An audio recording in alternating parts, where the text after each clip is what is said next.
खुलुमबाय बड'लेण्ड रादाब नायगिरि बयनिसिमबो फुंबिलिनि गोजोन हामलायथि बावहरबाय। दिनै 18 सेप्तेम्बर 2025 इं मायथाइनि सानसेनि फानजामुथिखौ फरायथिनो लाबाय। मेष राशि गावनि गोरोन्थि हाबा मावनायनि थाखाय गिदिर साजा मोननांगोन। गोसोआव गिनाय सानस्रिया जायगा लागोन। गोबां दुखु दाहा सहायनांगोन। वृष राशि गावनि गोब्राब नाजानायनि गेजेरजों जिउआव जाफुंसारनो हागोन। गोसोआव गोजोननाय मोनगोन। साना गाहामैनो बारलांगोन।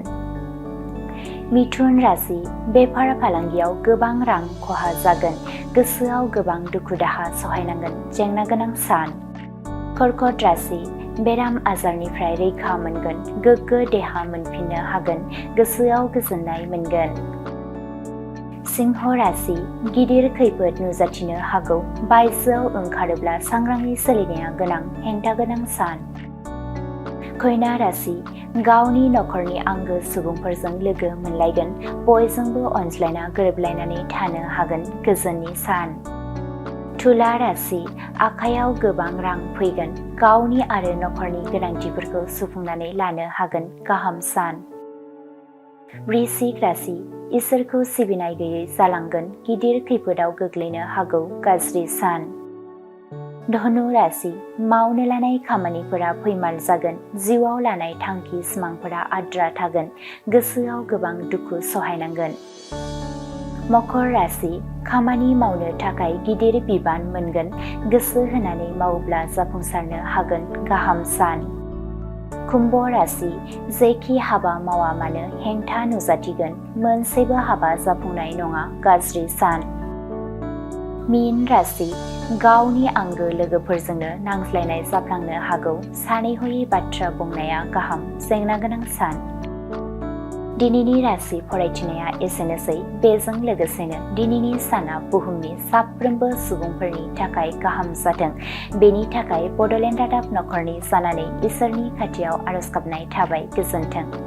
खुलुमबाय। आं नोंथांमोननो दिनै बे भिडिअनि गेजेरजों जोबोर मोजां मोनसे खौरां फोसावनो थाखाय लाबोनाय जादों।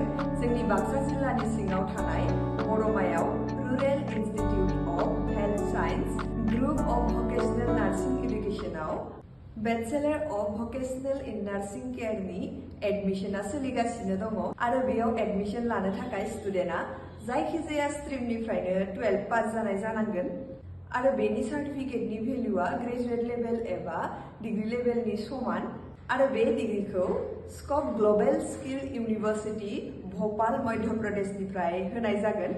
स्पेसियेलि भकेशनेल नार्सिंनि सायाव बेस खालामनानै बे कर्सखौ होनाय जायो।